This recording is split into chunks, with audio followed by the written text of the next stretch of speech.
this is going to be a talk about my experience as a full-time game developer. And disclaimer, this isn't going to be one of your typical YouTube videos that's super entertaining and full of things that are probably not really factual or realistic. This is just my experience, and this is a more down-to-earth kind of window into what I've done as an indie game developer. It's been a while since I've made a video, and I've been wanting to do this for a long time, and I watched a video the other day that just kind of made me feel like we need more of these videos. So I figured I would share this with the world, right? So what is this? This is my TED Talk, basically. And this is about making games and what I've done, kind of sharing with you my experience, and also, my thoughts on what it takes to make games, and is it the right thing for you? And that's hard to tell, right? So really, when I started out, it was all about passion, and I thought to myself, if I make a good game, like if you build it, the rest will kind of work itself out. And that's the title of this talk here. All right, so this is my showcase slide of what I've done, and I've released 2 games commercially over the past 7 years, really, at this point. I've sold over 70,000 units, and they've pretty much been solo developed. And I say that because it wasn't just me alone. I did have some help with art and music and, marketing and things like that. But one thing I wanted to note here was that there are a lot of people out there that are on the internet that are big channels, right? People that are the indie game dev Jesuses of the world, as we call them. And these are the people that get the views, right? These are the ones that are giving you, the listener, information, right? But the problem with these is, to me, they're not 100% all the facts, right? They're typically handpicking success stories, and I'm talking about ultra successful people. And a lot of those people did not make the games as indie developers. They were more AA or AAA, not even single A. They're more AA. And I watch these influencers out there, and they're very entertaining, and they have great guests and great numbers. But the reality is, most people are not going to reach those heights, and you're probably not either. And I necessarily, I haven't, right? So this is more of a real down-to-earth talk where I'm sharing with you, what I've done in my story. And with me, it was why I went into indie. There are a lot of reasons, but, it did give me the ability to escape the corporate rat race. But it also wasn't easy, and it's not the easiest way to make a living, right? So what's this talk about, right? This is not going to be a lecture where I share with you how I made millions of dollars. So that's not going to happen. It is, like I said, I think this is a success story, but I think it's a more down-to-earth, realistic success story. There are a lot of games that don't even finish, don't even make their way to Steam or consoles, and there are a lot of reasons why. And I'll try to give you my opinions on why, and what I think the secret was for me. I don't have all the answers. I'm not game dev Jesus. I'm not going to have 1 million views or followers. I'm just going to share with you a real life example of an indie developer.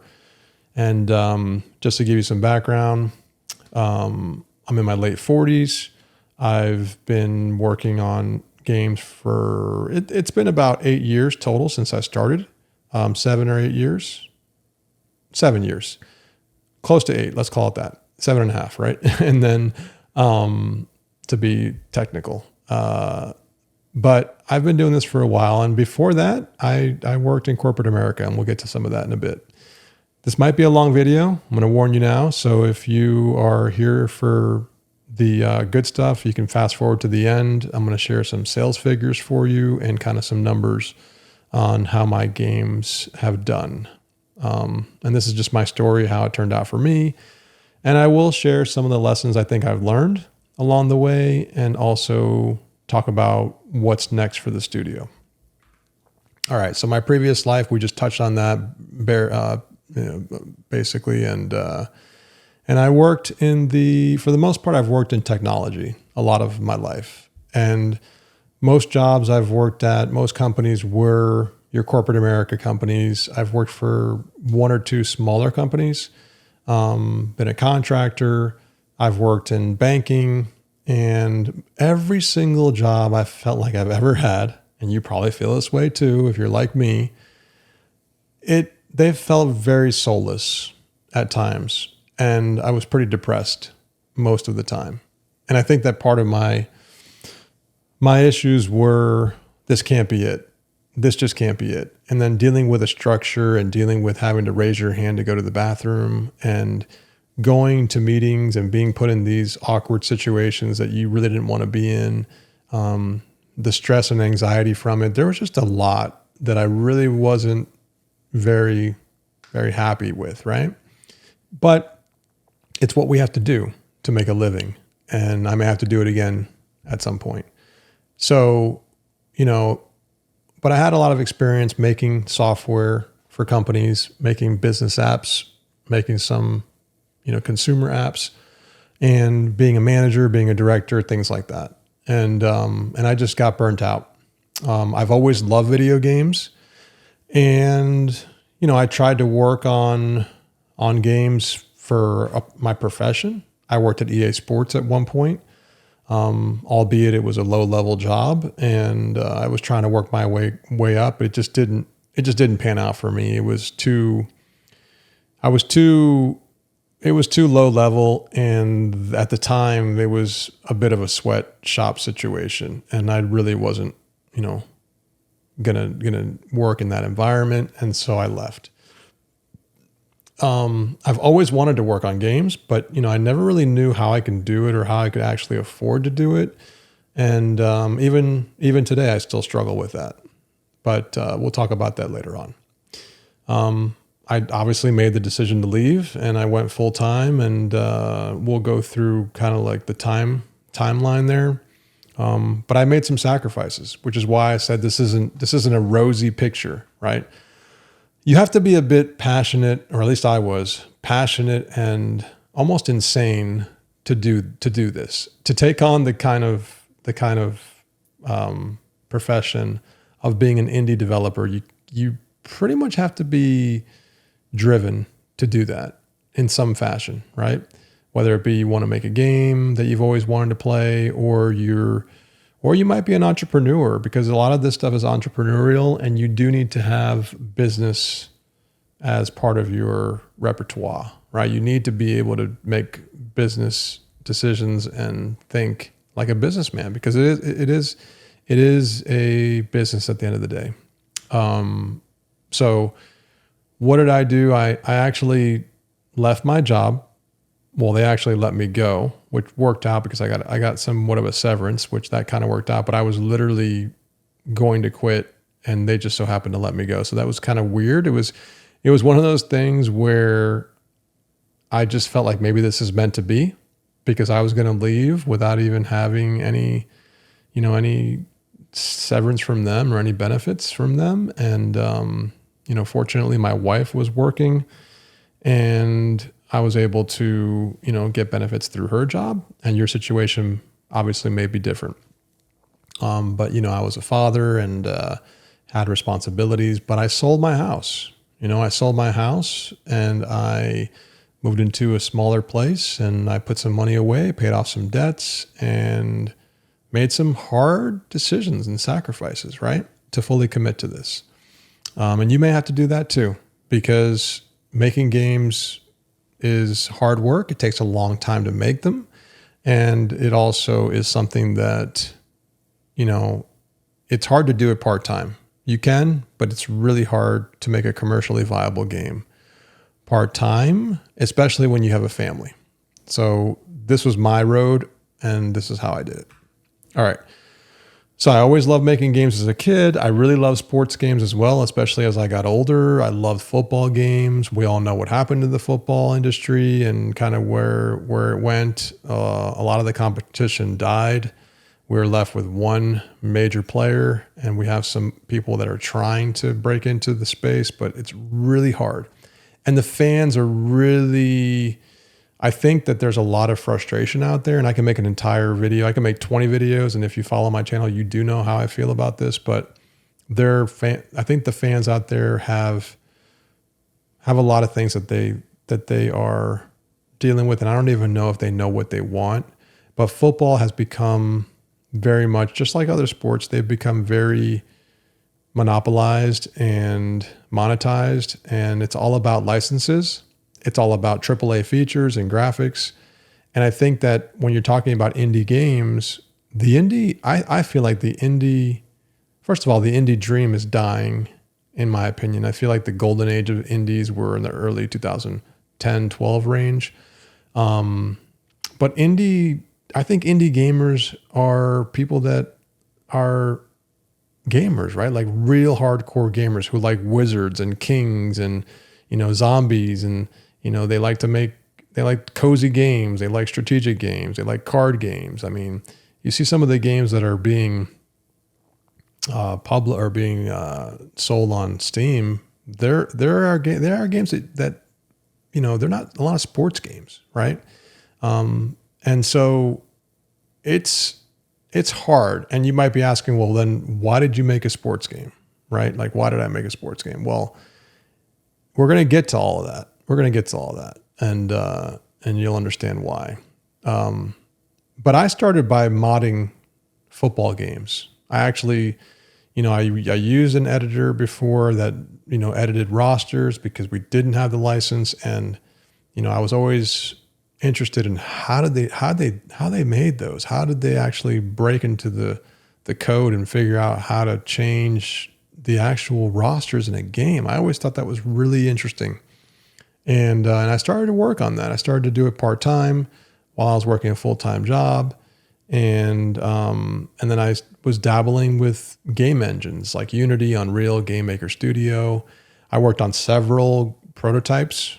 Beyond the modding, I was trying to work on a game. And I worked on this adventure game, this 2D platformer. I was working on a mobile football game, like a game where you try to score touchdowns.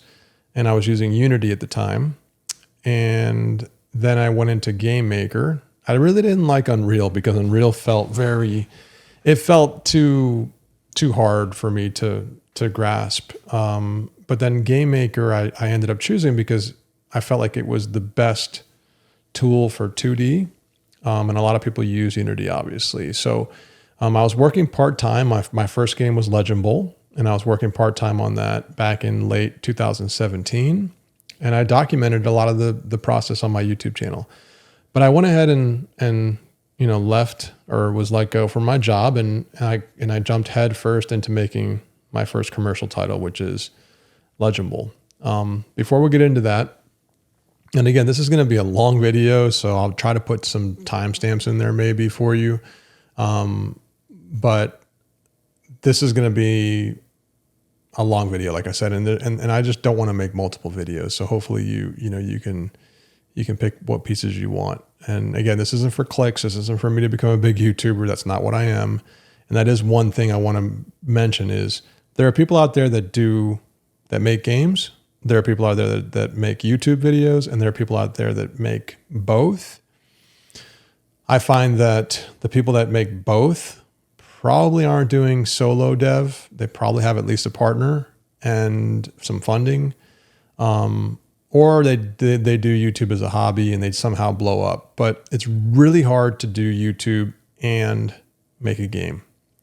And I think I've come to the conclusion that I want YouTubers who have a lot of subscribers. I want them to market my game. I really don't think it makes sense for me to spend all of the time or a lot of the time that I have making YouTube videos when I'm not an influencer and I'm not, I have a game to make, and making games is going to take all of your time. Trust me. But anyways, that's just the YouTube side of it. So this video is going to be informative, educational, and sorry for the length. All right, so what does my process look like? I'll try to run through these pretty quick. Game design document, GDD, they call it. Do I use one? No. Why don't I use one? Because I don't plan that well, and I'm not very good at knowing all the answers. And a lot of times you need to code and you need to kind of actually get your hands on a game for you to really feel if things are working or not. And there's also an entire list of things that you're not really going to know about until you run into them. So like they say, you don't know what you don't know. Well, that's kind of how it is. So I'd like to do prototyping and fail fast and try to see what works. And I mold my game into what I think it needs to be. Now with football, there is design behind it, but it's football at the end of the day, right? And most of you watching this, if people do come to this video who are not football fans, you're probably gonna, you're gonna feel like football is not really a game. You may think it's not, but it is. And there are game design choices you have to make, and you have to learn to, cut things out and what to add. And but there is a blueprint there, right? You're making an actual sport. But it is different. But I don't do game design documents, and I try to prototype and I try to build, I try to see what feels good. But I didn't have all the answers, right? I wanted to make a game that was simulation first with the skills that I had. And I also wanted to make a game fun. And as I've made games, I've kind of learned some lessons, which we'll talk about. How did I keep on schedule? Basically, I use a Trello board or a notepad with daily tasks. When you're working by yourself, it's nice because you don't have to worry about sharing where you are. And so some of that stuff is not really necessary. It's more when you start to grow your team. But I was using it to kind of keep myself motivated, and I can cross off tasks and feel like I'm actually accomplishing stuff. We're already at 17 minutes, so this is going to be a long one. How did I learn to make games? I just learned the hard way. I learned with watching tutorials online from Game Maker. I learned through the Game Maker Discord. And it just took time. I made prototypes. I made, game mechanics. I would open up projects and, make a game in there or a small mechanic in there. And then I would transfer that over to my game. It just became easier to do that. And just time and experience really, really got me there. And I'm still learning, and I still have a lot to learn, right? How did I stay motivated? Well, that was a big one. That's one of those things where for me, it was all about passion, right? It was all about how can I keep myself going? And there were very many times where I felt depressed and down and anxious and stressed out, and I wanted to quit. And it's hard. When you're making a game and you're not getting paid and you're sacrificing you and your family's lives, it's very difficult. And people basically think you're a plumber, which plumbers actually make decent money. It's really hard. It's really hard to stay motivated. And I know why most games fail, because you have to be insane. You literally have to be insane to do it. And so I think that staying motivated for me really came down to the fact that I burnt my bridge behind me, and I don't recommend that people do that. But for me, it was kind of like a negative motivation where I left my job, I left my career, and I burnt the bridge behind me to follow my dreams. And I was going to do it no matter what. But there were times where I almost quit. Okay, how did I fund my games? I did it on my own.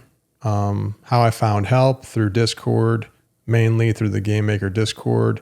And I also found my artist through one of those I don't remember which one it was, but it was just an online site, a site where artists post. Actually, I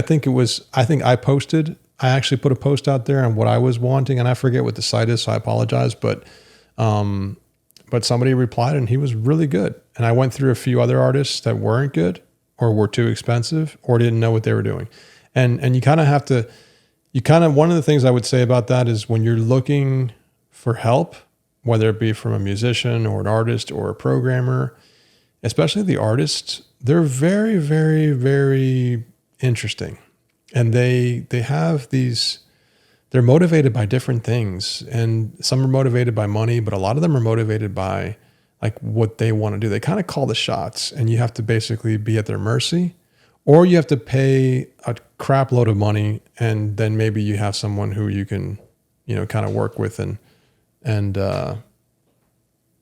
be able to, have at least a more common ground relationship. But the ones I've dealt with, you pretty much deal with whatever they give you. And how did I market my game? Well, through my YouTube channel.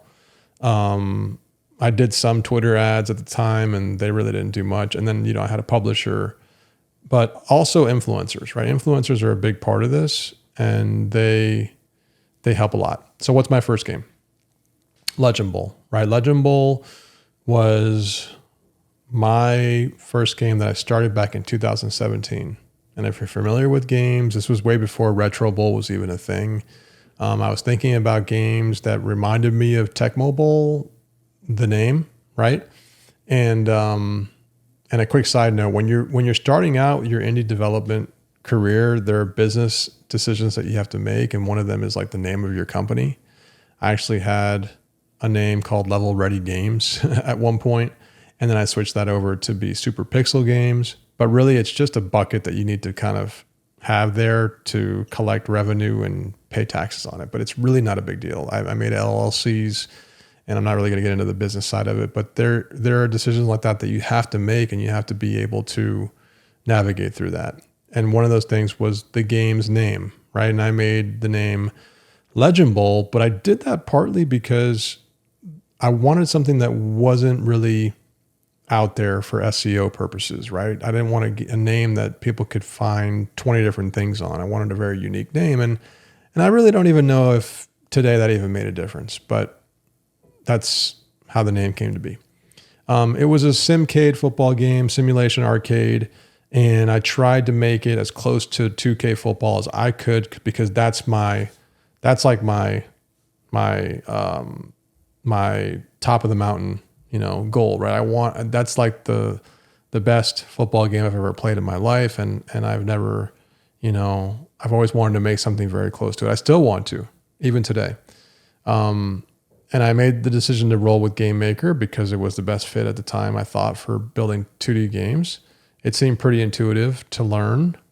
And I used the coding language, the Game Maker language, GML. I didn't do drag and drop. And that took some time to learn, but it was pretty easy. I started learning how to make 2D football games through, like I said, YouTube channel, Discord, help from game dev groups. I attempted to make my own art. I actually did, but that didn't go very well. And you can actually see those videos in my history. And it wasn't until I found a really good artist that helped me complete my game. And the artist, by the way, he goes by the name of Shroom Arts. He's a really talented artist, but he's also pretty rough around the edges. And he's grumpy. Let's just put it that way. And he kind of dealt with me and what I needed. But he was very talented. He is very talented, and he guided me along the way with a lot of the game, and he helped me out. So I am thankful to him, and he's still someone I reach out to here and there and annoy. but if he's watching this, I just wanted to say thanks. I grinded my way to making the game solo. I didn't go to school. I didn't go to uni, as they say, in over the pond. I didn't go to like Full Sail. I just worked on learning on my own, and it took some time. And in the beginning, I was a bit frustrated. And even though I knew how to code in the business world, I didn't know anything about Game Maker or making games or what a vector was, right? Or, how to move an object across a screen. And do you use the game's built-in physics? Do you not? Do you make your own movement systems. And I got some help with some of that stuff early on. And it was something to, it was all new, right? And when things are new, things just take time. And everybody that I would watch on the internet, it always felt like, and it still feels like, I'm very slow compared to them. But I think it's just it's just how long things take. And when you're doing things by yourself, you really need to be mindful of scope. And we'll talk about that.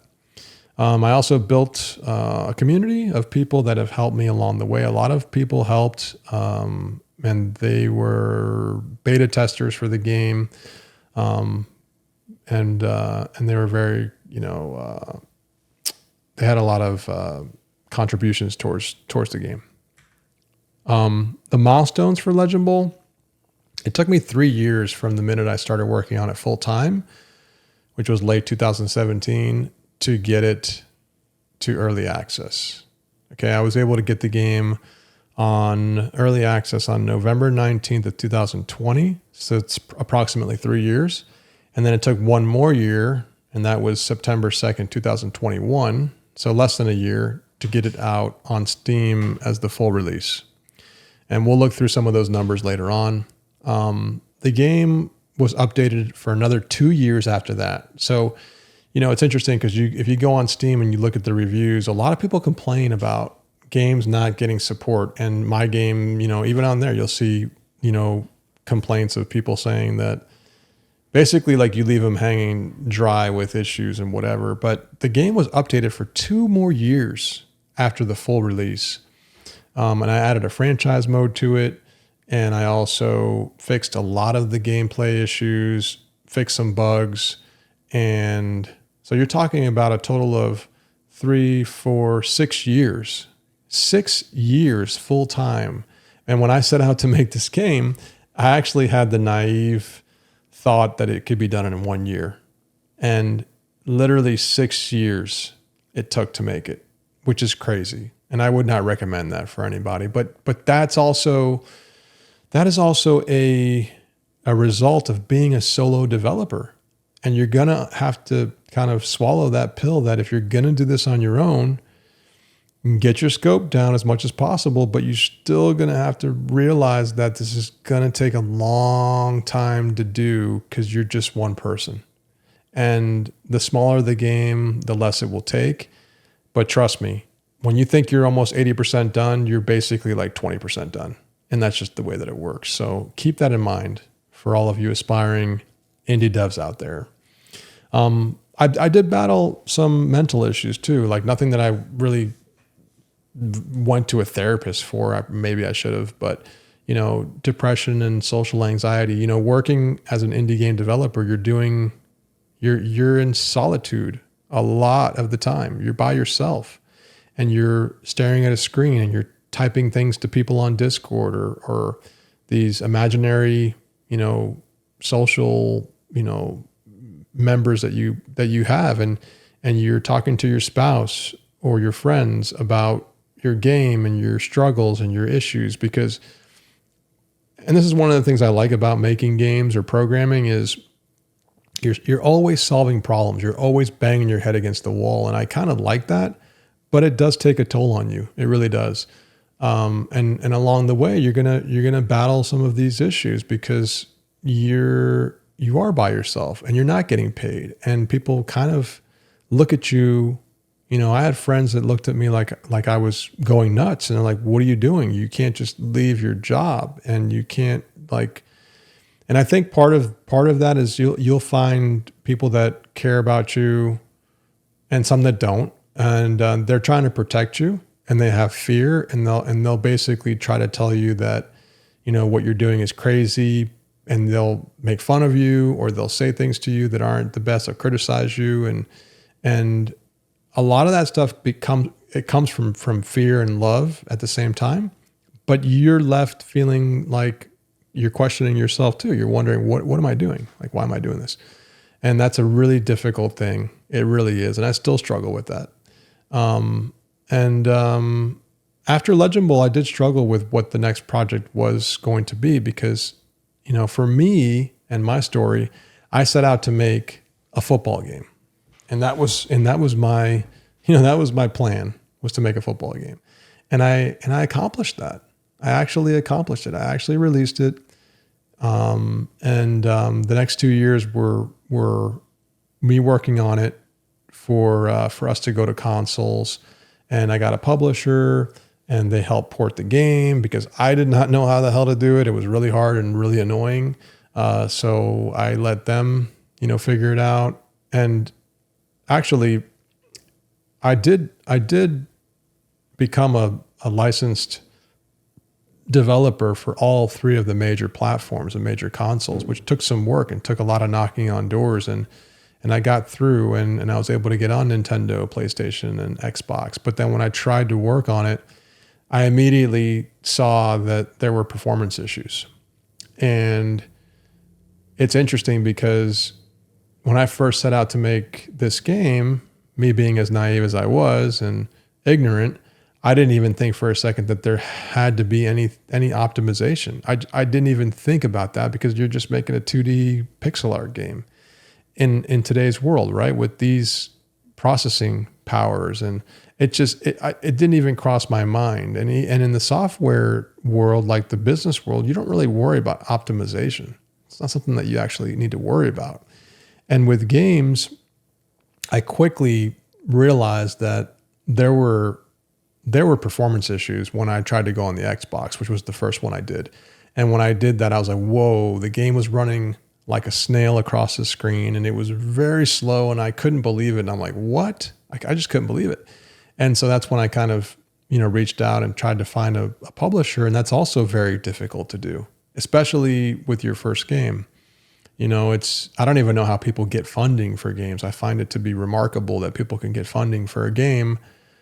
And some people get it for their first game. And I don't even know how that works. But I can tell you, for sports games, and in my experience, I have not had good success with that. So I got whoever I basically could.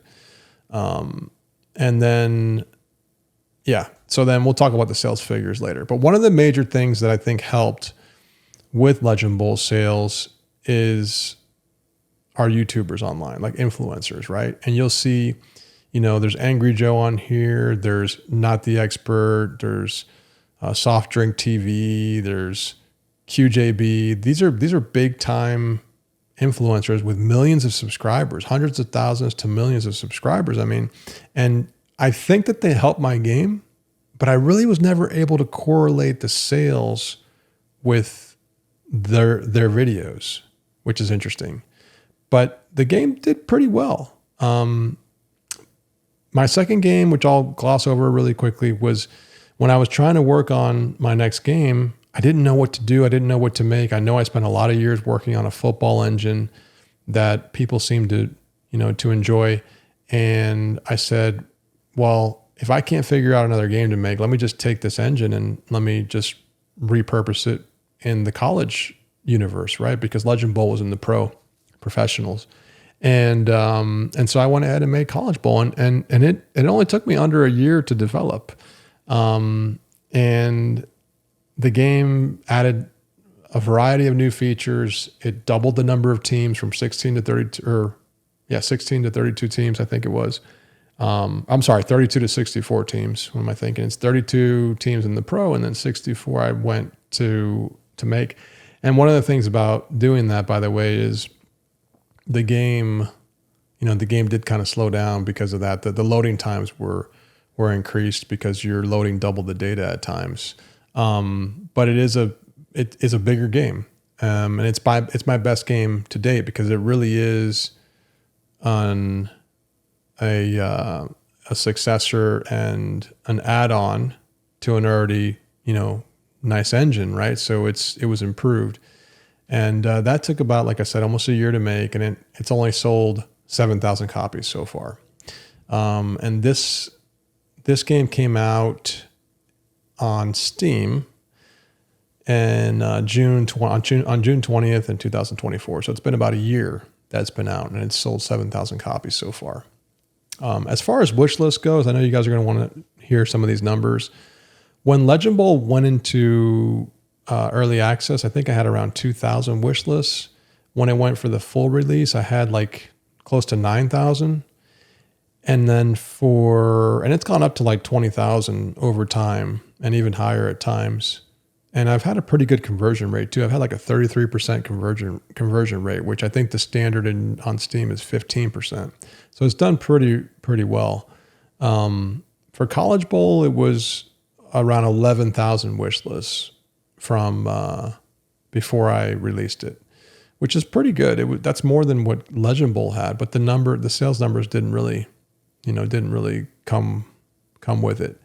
So let's keep going here. So as far as Legend Bowl goes, here are the units sold, the number of units sold, and I put some notes in here. So this is the part where we're talking about sales figures for you guys who are interested. Early access was the first release on Steam on November 19, 2020, and that's where you see that initial spike there. And then you kind of wait a full year, and then on September 2nd of 2021, so almost 1 year later, you see the spike there where it says full release. But if you look at all of the different spikes on here, and this is all the way up to today, which is July 7th, 2025, this is how the kind of like the timeline has gone. And the major spike right here, where you see the orange arrow, is Steam actually reached out to me at the time because the game was performing decently enough, and they said they wanted to do a daily deal. And what they do is they put a tweet out on their Steam channel, and they actually put the game as a daily deal. And I had it on sale, and it's almost double my full release day. It almost doubled those numbers, which I think is pretty interesting, right? Like that's interesting to see, because that was the most I've ever gotten in terms of sales from that one tweet. And I think that they also put the game on the storefronts in certain placements, so it probably helped out that it was there as well. And then all the other ones you see on here, these are just, you're going to see the tail kind of go straight down, but then you're going to see these blips, and I'm pretty sure these are all sales. The console release was on August 9th, 2023, right? So somewhere in this range. And I looked on here, and there wasn't even a blip. This was a sale. This was a sale. I think it was like the fall sale that they have around Thanksgiving. And it was right around here, and there wasn't even a blip for consoles. So for those of you who think about, consoles, and I also was very skeptical and interested in understanding how consoles would relate, because especially for sports games, consoles are very, very much heavily saturated, and they do the best on consoles, right? And I was really interested to see what the game would do on consoles, and we'll get into those numbers, but it did not perform like I thought it would. And I've actually tried to get on Game Pass. I've tried to get on the PlayStation subscription, and their version of Game Pass, whatever that's called, and I have not been successful. We've been trying to get on, my publisher has been trying to get on Netflix. They haven't been successful. And the publisher that I had, they're a small publisher, and they could only do so much, and they only did so much. And, unfortunately, if the game had a better publisher, maybe it probably would have done a lot better. But I got whoever I could, and I appreciate their work, but they just, they only did so much, right? And on consoles, it really didn't sell and perform like I thought it would. It has sold copies, and we'll get into that, but it really hasn't done, what you would think a sports game should do. And so these are basically sales events that would happen throughout the year. And as you can see, like every year there's a summer sale, there's a winter sale, and some of these big spikes here are those sales. And then College Bowl, which was released about a year ago, the full release was here, and you can see the tail's gone straight down, and it's your typical, long tail, but it's got little bumps in here and there from the sale. Okay. The sale events that are on Steam. And College Bowl is only on Steam right now. So that game was being ported to consoles, and unfortunately my publisher bailed on me, and they're not going to do the console release now.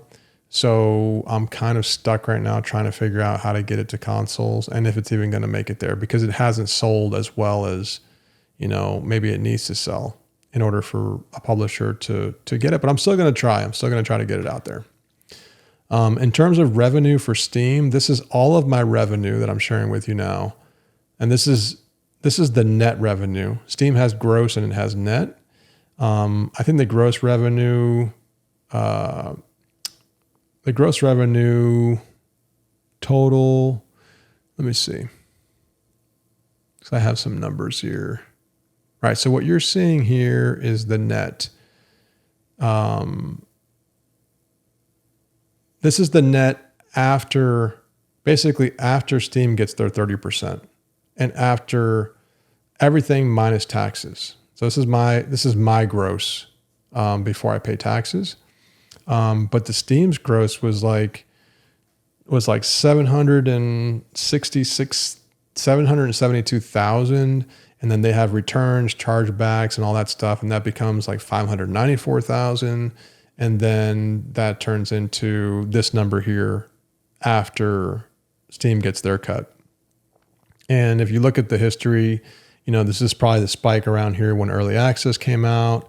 And then you had the spike when Legend Bowl got released. And then you have these, same as what we were looking at before, but these are my actual payments from Steam. And then you have the College Bowl release, which is here.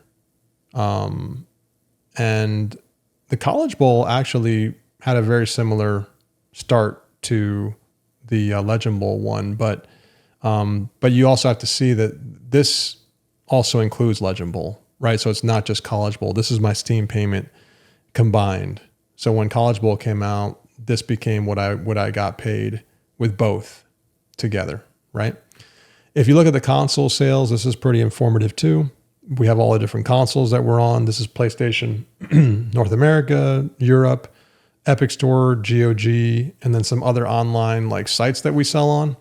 But this is strictly consoles, and these are my payments. So this is my total that I've made on console. So it's been actually more than half of Steam, but I would have thought it would have been the opposite. I would have thought that consoles would have done double what Steam did, not half. And you can see the breakdown here from each system. And I'm not really sure which one is the top selling one right now. I think that PlayStation was number one, then Xbox, and then the Switch. And I've sold about 30,000 units there. So I've sold roughly 40,000 units total on Steam and about 30 on console, which brings me to my 70,000 units. So it's done fairly well. And someone might say, okay, if you take these numbers and you divide them by the years you were working, I'm probably making about 100,000 a year, right? So this is the total studio revenue, right? And if you look at the early years, I was making nothing because the game hadn't come out, and this was early access. And then it took me to this is for the year, right? So 2020, I made $13,922. In 21, I made that amount of money, and then this is each year, and I've made good money the last couple of years. But then this year, you can see it's trending way downward, and that's just the way it works, right? And somebody may look at this and say, "Wow, you've made so much money," but you're talking about a span of 7 to 8 years, right? And this is less than I was making at a job for sure. And that's not even including benefits and 401k contributions and everything you get working at a job, but it's pretty good, right? Like this is pretty good. This isn't going to go on. I'm not going to get on the big YouTuber channels. They're not going to talk to or interview me with my great, millions of dollars of sales, but this is a real stat here that I can share with you on what you probably will be looking at if you make a decently successful game. And I think I did, especially in the sports area, because if it was in a different genre, I think I could have done even better. But because I wanted to make a sports game and that's where my passion lied, this is kind of where I landed. And, again, you look at this and you might think it's great and it might be great for you or other people. But for me, compared to what I had before, it is less. but I'm still very thankful and appreciative of what I've been able to make, because I could have made nothing, right? And so it's hard. But when you're making these games and you're putting the amount of work that you put into them, and you're working as hard as you are with all of the things that I mentioned earlier, you do kind of hope that maybe you might hit it big, right? Because just sustaining a living, it's good and that works, but it's taking on making a game with your bare hands is, I equate it to building like a skyscraper building with your bare hands. It's really, really hard. Like you work at least 2 to 3 times harder, more hours than any other job I've ever worked in my life. Like I would work nights and weekends, and any moment I had to work, I was working. And I was working at least 60 to 80 hours a week. And I was doing it for free at the time. And you're the one that's paying for everything. And you have to sacrifice a lot of different things. And there were many, many nights where because you're passionate, you get burnt out too. There are many nights where you don't get sleep, or you're thinking about the game, or you're thinking about problems that you're trying to figure out, and where could that bug be hidden? Because bugs are going to take a lot of your time too. And when you make a game as complex as football, trust me, one little bug could be, hidden, and it could take you an entire week to figure it out, or a month. I mean, it just depends. One thing I will note about sports games, if you're going to make a sports game and you're going to add modding capability so people can put in whatever fantasy or realistic teams they want in there, it's a double-edged sword, because on one hand, you're giving people the ability to put things in the game that you couldn't legally do, but you're also creating quite a bit of extra work, because not only do you have to put in the code and the work and the functionality for the game to support these modders, but you also are going to get a laundry list of constant bugs and issues that come up that aren't even a problem in your game. They're a problem with the people that are touching your game with through modding. And that's lengthened my time. And I'm not sure if I would do that again. I'm just not sure. And we can talk about that later on. So lessons learned, like how do you stay motivated, right? How do you stay motivated, disciplined in order to finish a project? For me, like I mentioned earlier, it was passion. It was the insanity of, I have to get this done. I love this game. I love this genre. And even so, I even took some time during those years. I took some time to work on another modding tool. I made a new version of an editor for All Pro Football. And I took some time off for other things and for life, events and things like that. And you have to find a way. And I wanted to quit many times, but you have to find some way to, stay motivated and find a way to finish. And I still look back at it and I'm like, I have no idea how I did it. Because you're talking almost over half a decade of working on a single game. And you're talking 7-8 years total with both games, right? And I also released a DLC where, you can take the college players and you can push them into the pro game, the Legend Bowl game, right? So I've been working with that code base for a long time. And I enjoy it. I mean, it's a great game, and if money was no object, I'd probably keep working on the game and make it better and better and better. But I can't do things based off of that. You have to think about money, right? So you do need to think about the business aspect and earning potential. The next thing is I wish I had my scope creep more in check. I created a franchise mode. Did it make the game sell more? I don't think so. I don't think it did much more than what it had already done. I think it's a great thing to have, and I think that football fans want a franchise mode. It's almost necessary to have it in there, but at the same time, did it do anything for sales? I don't think so. I think it just kept people like that were complaining more satisfied. The games both have a very good rating, positive rating, when it comes to reviews. But for some reason, the game didn't take off the way it could have, right? It could have sold millions of copies, right? Like other games sell, and it didn't do that. And I don't think that adding more features would make a difference, and they didn't make much of a difference. So I think that for me, one of the lessons I learned was try to keep the scope creep down, try to be, try to listen to your fans, but then also, you need to figure out what makes sense, because you're running a business. This isn't a free, charity here. And make smaller games if possible, or like try to make smaller games. And I'm finding that making smaller games that people actually are going to pay for is hard. It's hard. Making bigger games, it makes it easier, but the smaller games makes it harder for you. It's almost like a Rubik's Cube challenge where you're trying to figure out a game idea with game mechanics like Vampire Survivors, where you're making the bare minimum MVP, minimum viable product.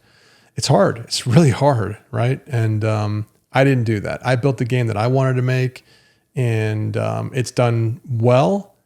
But was it the best choice? Did I make all the best choices? Probably not. Did I focus on just the fun? No, I focused on a pure simulation, the best I could. And that really I don't think that really panned out in the end. I think that the game could have done better because people complain that it's too hard, that it's too sim, that there's things like the huddle, like all of the players. If you were to look at the game, every single player on the field goes to the bench. I think there's 52 or 53 players on the bench. All 53 players potentially can move off the bench and back onto the field. They go into a huddle. The huddle changes after plays and different personnel comes in. I mean, there's no warping and, warping people from one side to the other and flashing the game, but going back, I spent a lot of time making that work where the referees ran around and everything was very organic. But at the end of the day, everybody turns that off, and they want all the settings in the world to make the game customizable the way they want it. And sometimes I wish I would have and that's why football is hard to make too, because people want what they want. And if I made a different game, I can make it exactly how I wanted to. I could even have done that with football, and I could have limited settings, and I could have skipped a lot of that stuff and focused more on the fun factor. But I didn't. I went the full sim, and I burnt many hours, weeks, months doing that. Spend more time on the things you don't want to do, which means I probably shouldn't have released on Steam right away. I probably should have found the best publisher possible. I probably should have spent more time on marketing and making sure that franchise mode, if I was going to add franchise mode, I should have probably done it from the beginning. I rushed out to sell the game earlier. I was kind of burnt out. I wanted to see some income, and I kind of wish I would have been a little bit more patient. And but you got to pay the bills too, right? So it just depends on your situation. But the business side of things, I personally didn't like to deal with. Even though I'm a business person, at the end of the day, I didn't want to deal with that stuff. I wanted to deal with the game. And when you're working on a game by yourself, you have to wear all of the hats. Like even setting up the Steam store, it's a nightmare.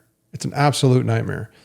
And making sure you have all the right GIFs and PNGs and all the screenshots and you have to send out press emails and there's just so many things you have to do from a marketing and business standpoint. It's fucking crazy. Like you have to do a lot of stuff, and for you to be able to wear all those hats and still find a way to get to the end is very hard. But you need to spend time on those things, and they're very important. And try not to take shortcuts there because they may burn you, and they may not get you where you need to be. Also, don't overcomplicate the game. Like I was saying earlier, keep the scope as low as possible, and get help from others as much as you can. If you can get help for people like the beta team help me with things, I got some help from artists, musicians, coders. Take it because you're going to need it. You're going to need it. And publishers, are they worth it? It's subjective. Like, it depends, right? For me, my main purpose was to port the game. I didn't know how to do it. So I went with a publisher to help me port it. But in the end, it probably, maybe I could have found a publisher that could do more than just port it. But, it's hard to do, easy to say. But publishers, some of them fund games. I mean, mine didn't even fund my game, and they take quite a bit of a percentage. So I basically paid a publisher to port my game. But some people may need the money up front. Some publishers will really promote your game, and they have the pockets to do that, and the resources. But, for me, it was kind of like I had to do it. It was a necessary evil for me to get it on console. Game ideas, like how to choose one, like it's hard. Like I'm still learning this part right now, and I've been tinkering around with different ideas for almost a year now. It's been about 7 months, but I've been struggling to even find my next game. And if you have any ideas or you have any thoughts on what you think I should do, I'd love to hear them. If you have any ideas or thoughts on how you would even choose an idea, I'd love to hear that too. I went down the path of building the best game I could make. And if I died when it was done, that was my bucket list item that I'd wanted to check off. And I did that. I never thought past that point though. I never thought about being an indie game developer. I thought about making a game and making a game that I've always wanted to make. And now I'm trying to still figure out the rest of my story. And it may be go get a job. It may be working for a game studio, right? I don't know what my future holds. It may be me making another game. I don't know. But I'd love to hear your thoughts. I'd love to hear what you guys think about it. What would I have to do, or what would I do differently if I could do it over again? Like I said earlier, I did mention some of that. I would have probably definitely kept the scope down. I spent a lot of time with customizations, like being able to change faces and hair and skin color and all this stuff. And I think I overdid it. I mean, I definitely overdid it. There was a time where my dad was battling cancer and he passed away, and I was at his house and I was spending time with him, and I was actually sitting there in the hospital at times, and I was doing this work. I was doing the customizations, and I was working while spending time with him. And, I just remember that now, thinking about how much this takes over your life. And it's a great thing, but it's also, it's a lot, and it burns you out. It does. It burns you out. And I do feel burnt out. But I did enjoy the process. But, not to be, somber here, but, that's what it is. It takes over your life. It becomes your identity in many ways. And so you got to keep the scope down. You have to focus on fun and try to find, if you're doing this commercially, you can there are people that try to find games that are, like they try to copycat and they try to make the next Brotato or, Balatro or, Core Keeper. I mean, any of these games that are out there that have done very well, Stardew Valley, right? But for me, I feel like I need to have the passion. I feel like it has to be a passionate thing, because if not, then, because you can't guarantee any sales numbers. You just can't. You can't pick a genre that's going to be, even though they say the horror genre, is great. Well, there's no guarantees. And you're going to hate the game, and you're going to be sick and tired of the game because you're working on it for so many hours and you're seeing it so much and so often. You're going to get tired of it. For me, I need to have the passion. I need to be able to feel passion. And if you're super disciplined and you have a way to get through it all, that's fine. But I recommend that if you're going to go that route of looking at it from a business perspective, mostly keep your scope down, because the less years you have, the less time you have, the better chance you have of finishing. Because the more you add time, the more you add the risk of being burnt out and never getting there.